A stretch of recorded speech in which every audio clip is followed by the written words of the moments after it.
Very good morning to all of you children. आज Hindi literature में हम अपना नेक्स्ट चैप्टर नंबर 9 स्टार्ट करेंगे, जिसका नाम है सोनू ने पकड़ी तितली। क्या नाम है चैप्टर का? सोनू ने पकड़ी तितली। सोनू एक बच्चे का नाम है जिसने कोई तितली पकड़ी होगी, और चैप्टर को इंग्लिश में कैसे बोलेंगे? Sonu caught a butterfly. Sonu caught a butterfly. तो चलिए देखते हैं इस चैप्टर में हमें क्या क्या पढ़ने को मिलेगा। तितली, चिड़िया तथा अन्य बहुत से जीव जंतु अत्यंत सुंदर और मनमोहक होते हैं। मतलब तितली, चिड़िया और कुछ बहुत सारे ऐसे जीव जंतु मतलब प्राणी या जानवर होते हैं जो देखने में बहुत ही सुंदर और मनमोहक, मन को भाने वाले होते हैं। बच्चे कभी कभी अपनी खुशी के लिए इन जीवों को तंग करते हैं, और छोटे बच्चे और कभी कभी बड़े लोग भी क्या करते हैं कि अपने मन को खुश करने के लिए, अपना खेल खेलने के लिए या फिर अपनी खुशी के लिए इन जीवों को परेशान करते हैं।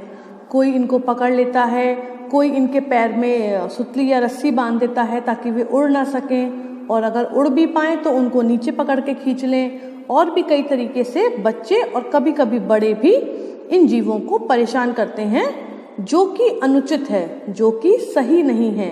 अनुचित मतलब क्या होता है? सही ना होना। तो ऐसा करना बहुत ही गलत बात है। हमें कभी भी किसी भी प्राणी को, चाहे वो जीव हो या व्यक्ति हो, मतलब कोई जानवर हो, जीव जंतु हो या इंसान हो, कभी भी हमें किसी को परेशान नहीं करना चाहिए। तो चलिए अब हम चैप्टर को पढ़ना स्टार्ट करते हैं। एक थी तितली। कहानी किसके बारे में है? कहानी तितली और एक बच्चा है सोनू, उसके बारे में है। तो कहानी की शुरुआत की गई है। एक थी तितली, उसके पंख बहुत कोमल और सुंदर थे। आपको पता है तितली जो होती है वो उड़ती है, और उड़ने वाले सभी जीवों के पास पंख होते हैं। तो तितली के जो पंख थे बहुत ही कोमल, कोमल मतलब होता है मुलायम, सॉफ्ट, और सुंदर थे। सुंदर मतलब ब्यूटीफुल। तो जो तितली थी उसके पंख बहुत ही मुलायम और खूबसूरत थे। उसके पंखों में कई रंग थे। अब तितली को वैसे भी हम कलरफुल इंसेक्ट, तितली कौन से कैटेगरी में आती है? इंसेक्ट की कैटेगरी में। तो तितली जो होती है उसको कलरफुल इंसेक्ट भी बोला जाता है। क्यों? क्योंकि उसके जो पंख होते हैं उसमें कई तरीके के या कई सारे रंग होते हैं। तो हमारी कहानी में जो तितली है उसके पंखों में भी कई तरह के रंग थे। कौन कौन से? पीला, नीला और लाल। ये तीनों रंग उस तितली के पंखों में थे। तितली रोज एक बगीचे में जाती थी। अब तितली है तो उड़ेगी, और उड़ेगी तो कहीं ना कहीं तो पहुंचेगी। तो तितली कहाँ जाती थी? तितली रोज एक बगीचे में, मतलब बाग में, उपवन में, यानी कि गार्डन में जाती थी, और एक ही बगीचे में जाती थी। जैसे कि मैं बोलूं, एक ही बगीचे का मतलब क्या होता है? एक ही बगीचे का मतलब है वो किसी और बगीचे में नहीं जाती थी। एक बगीचा हम बोल सकते हैं उसका फेवरेट था, उसी में रोज जाती थी। बगीचे में रंग बिरंगे फूल खिले थे। अब बगीचा था तो उसमें फ्लावर्स और प्लांट्स भी होंगे। तो उस बगीचे में भी कई तरह के रंगों वाले फूल खिले थे। रंग बिरंगे मतलब कलरफुल। कोई लाल रंग का था, कोई पीला था, कोई हरा था, कोई गुलाबी था, कोई सफ़ेद था। तो उस बगीचे में भी कई तरह के फूल खिले थे। लाल, पीले, सफ़ेद और गुलाबी। लीजिए, इन्होंने रंग भी बता दिए कि बगीचे में किस किस रंग के फूल थे। लाल थे, पीले, सफ़ेद और गुलाबी। तितली फूलों पर बैठती और उनका रस पीती थी। आपको पता है तितली क्या करती है?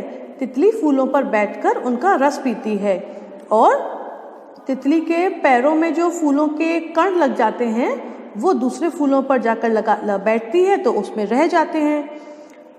तो इसने क्या किया? ये भी फूलों पर बैठी और उसके फूलों के रस को पीने लगी। वह फूलों से मीठी मीठी बातें भी करती थी।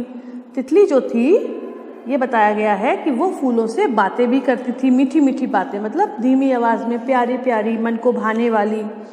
फूल उसे देखकर बहुत खुश होते थे, और जो फूल थे वो तितली को देखकर बहुत खुश होते थे कि भाई चलो हमारा दोस्त आ गया, हमारे पास बैठेगा और हमसे बातें करेगा। आपको भी अच्छा लगता है ना जब आप अपने किसी दोस्त को देखते हो। सपोज करिए आपको कल न्यूज़ मिल जाए कि कल आपको स्कूल जाना है, तो आप खुश होंगे ना? क्यों खुश होंगे? क्योंकि आप अपने फ्रेंड से मिलेंगे स्कूल में आकर, है ना? तो तितली को देखकर फूल भी खुश होते थे। एक दिन उस बगीचे में कुछ बच्चे आए। अब बगीचा था तो बच्चों का भी आना स्वाभाविक था। तो एक दिन उस बगीचे में कुछ बच्चे आए। वे इधर उधर दौड़ रहे थे। अब बच्चे हैं तो भागम भागी तो करेंगे, दौड़ भाग तो करेंगे। तो बच्चे भी इधर उधर दौड़ने लगे। तभी तितली उड़ती हुई आई और उसी समय क्या हुआ? उसी समय बगीचे में तितली भी आ गई। बच्चों ने उसे देखा। अब जब तितली आ गई तो बच्चों ने तितली को देखा। वे सब उसके पीछे भागे। तितली को देखकर उन सब ने क्या किया? वे सब उस तितली के पीछे पीछे भागे। तितली छिपकर एक बड़े से फूल पर बैठ गई। तितली को लगा कि ये लोग मुझे परेशान करेंगे, तो उसने क्या किया? तितली ने एक बड़े से फूल पर जाकर बैठ गई और छिप गई। बच्चों को तितली नहीं दिखी। अब जब वो बड़े से फूल पर जाके बैठ गई तो बच्चों को तितली दिखाई नहीं दी, क्योंकि फूल की जो पंखुड़ियां थी वो बड़ी थी और उसमें तितली छिप गई थी। वे दूसरी तरफ भागे। तो बच्चों ने क्या किया? उन्हें तितली दिखाई नहीं दी तो वे दूसरी तरफ भाग गए। एक बच्चा सोनू बहुत शरारती था। जो बच्चे बगीचे में खेलने आए थे उनमें एक बच्चे का नाम क्या था? सोनू था, जो बहुत ही शरारती मतलब शैतान, नटखट, ऊधमी और हर किसी को परेशान करने वाला था। उसे तितली सुंदर लगी। तितलियां तो वैसे ही अपने आप में सुंदर होती हैं और इसके पंख रंग बिरंगे थे, तो सोनू को तितली बहुत ही ज़्यादा सुंदर लगी। उसने सोचा इसे पकड़ लूं तो इसके साथ खेलूंगा। सोनू ने क्या सोचा कि अगर मैं तितली को पकड़ लूंगा तो मैं इसके साथ खेल सकूंगा। क्या कर सकूंगा? तितली के साथ खेल सकूंगा। सोनू चुपके चुपके तितली की तरफ बढ़ा। तो सोनू ने क्या किया? चुपके चुपके मतलब बिना शोर किए, बिना आवाज किए तितली की तरफ बढ़ा। चुपके चुपके क्यों बढ़ा? ताकि तितली को ये पता ना चल जाए कि सोनू जो है वो उसकी तरफ आ रहा है उसको पकड़ने के लिए। तितली उड़कर दूसरे फूल पर चली गई, लेकिन तितली को पता चल गया कि सोनू उसकी तरफ आ रहा है, तो अपनी जान बचाने के लिए तितली उड़कर दूसरे फूल पर जाकर बैठ गई। लेकिन सोनू ने उसे पकड़ लिया। लेकिन सोनू बहुत शैतान था, बहुत शरारती था। उसने किसी तरीके से तितली को पकड़ लिया। ये देखिए यहाँ पर आपको पिक्चर में दिखाई दे रहा है। तितली ना मिलने पर ये बच्चे भाग गए और ये सोनू जो है वो तितली को पकड़ने के लिए उसकी तरफ बढ़ रहा है। दिखाई दे रहा है? ये तितली कितनी क्यूट लग रही है, कितनी ब्यूटीफुल लग रही है ना? चलिए आगे चलते हैं। तितली पंख फड़फड़ाने लगी। तितली क्या थी? पंख फड़फड़ाने लगी। जब कोई आपको पकड़ लेगा कस के तो आपको अंदर से घबराहट होगी ना। तो सोनू ने भी तितली को जब पकड़ लिया था तो तितली ने क्या किया? अपनी जान बचाने के लिए अपने पंखों को फड़फड़ाने लगी। सोनू ने उसे कसकर पकड़े रखा, लेकिन सोनू था भाई शरारती बच्चा। उसने क्या किया? उसने तितली को कसकर पकड़ के रखा रहा। उसने तितली को छोड़ा नहीं। बाकी बच्चे बगीचे का चक्कर लगाकर लौट आए और जो बाकी के उसके दोस्त थे, जो बच्चे थे, उन्होंने क्या किया था? वो तितली न मिलने पर दूसरी तरफ चले गए थे।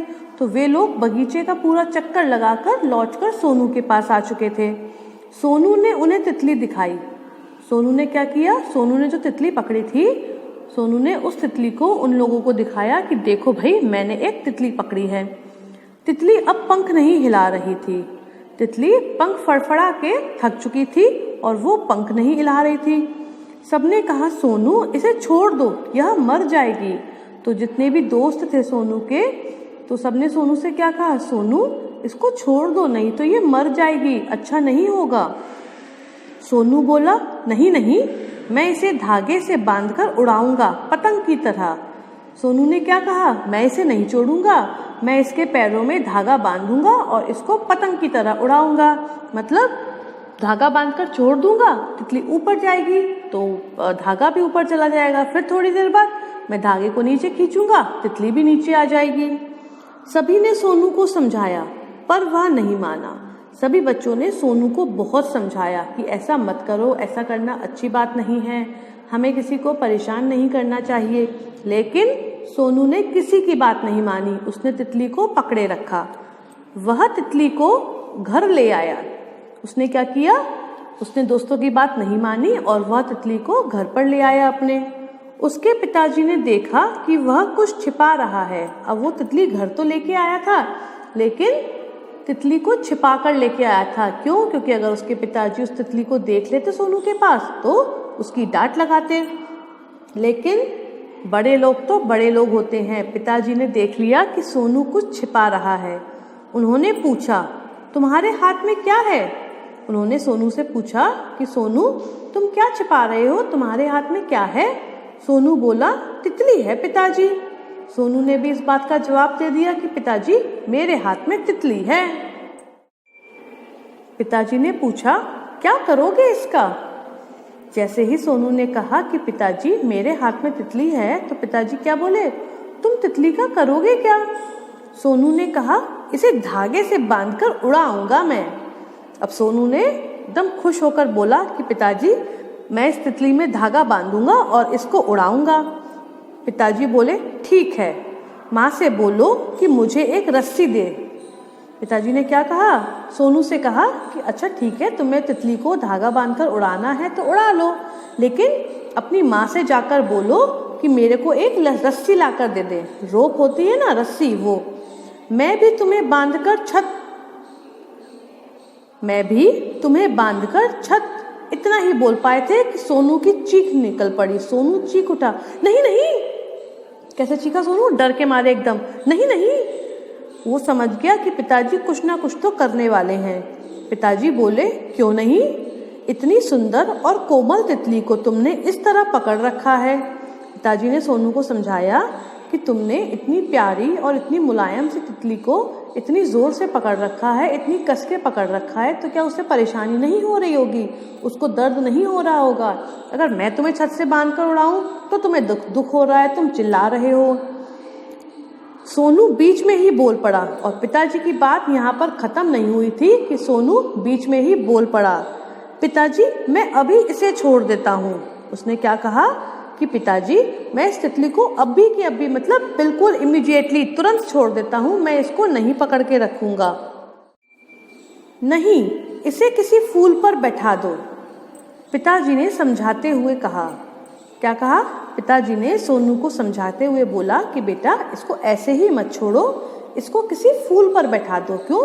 क्योंकि तितलियों को फूल पर बैठना अच्छा लगता है। सोनू ने तितली को गमले में लगे एक फूल पर बिठा दिया। सोनू ने क्या किया, पिताजी की बात को मानी और उसके घर में जो भी गमला लगा हुआ था, आपको दिखाई दिया होगा पीछे फोटो में, तो उसने क्या किया, उस गमले में कुछ फूल थे, उनमें से एक फूल में उसने उस तितली को बिठा दिया। तितली चुपचाप पड़ी रही। अब इतनी देर से सोनू उस तितली के पंखों को पकड़े हुए था, तो तितली बेचारी थक चुकी थी हिम्मत कर करके कि शायद सोनू मुझे छोड़ दे, लेकिन ऐसा हुआ नहीं। तो जब सोनू ने तितली को गमले के फूल पर बैठाया तो तितली वहीं चुपचाप पड़ी रही, बिना आवाज के, बिना हिली।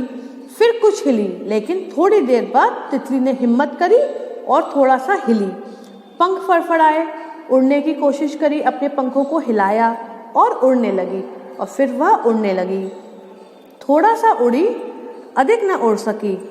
तितली ने जैसे ही उड़ने की कोशिश करी, तितली थोड़ा सा उड़ी और फिर वापस आकर फूल पर बैठ चुकी, क्योंकि वो ज्यादा उड़ने में सक्षम नहीं थी। वह फूल पर बैठ गई। देखिए, मैंने कहा तितली फिर उड़ने लगी। तितली ने फिर उड़ने की कोशिश की। सोनू उसे देखता रहा और सोनू तितली की ये सारी हरकतें देख रहा था। कौन सी हरकतें? कि थोड़ा सा हिली, पंख फड़फड़ाए, उड़ी, बैठ गई, फिर उड़ी। वह एक लंबा चक्कर लगाकर सोनू के पास आ गई। तितली ने उड़ना जब शुरू किया तो एक लंबा सा चक्कर लगाकर वापस किसके पास आ गई? सोनू के पास। उसे छुआ, मानो कह रही हो। उसने सोनू को छुआ, मानो वह सोनू से कह रही हो, धन्यवाद, मुझे छोड़ने का बहुत बहुत धन्यवाद। उसने सोनू को ऐसा लगा, या हम सोच सकते हैं कि उसने सोनू से ये कहा कि सोनू, तुम्हारा बहुत बहुत धन्यवाद कि तुमने मुझे छोड़ दिया। तो तुमने मेरी जान बख्श दी, उसके लिए मैं आपका शुक्रिया अदा करती हूँ। पिताजी कह रहे थे, देखो सोनू, कितनी खुश लग रही है अब तितली। पिताजी ने सोनू से कहा कि सोनू, देखो तितली कितनी खुश लग रही है, तुमने उसको छोड़ दिया। हमें इन जीवों को तंग नहीं करना चाहिए।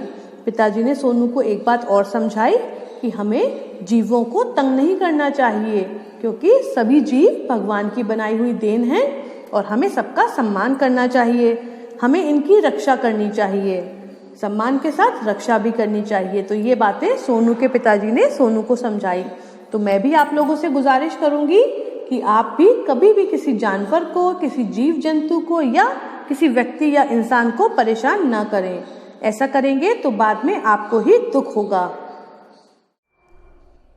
इस कहानी से हमें क्या शिक्षा मिलती है, चलिए देखते हैं। किसी को कष्ट ना देना, हमें कभी भी किसी को कष्ट नहीं देना चाहिए, कभी किसी को परेशान नहीं करना चाहिए। सभी जीवों से प्रेम करना चाहिए।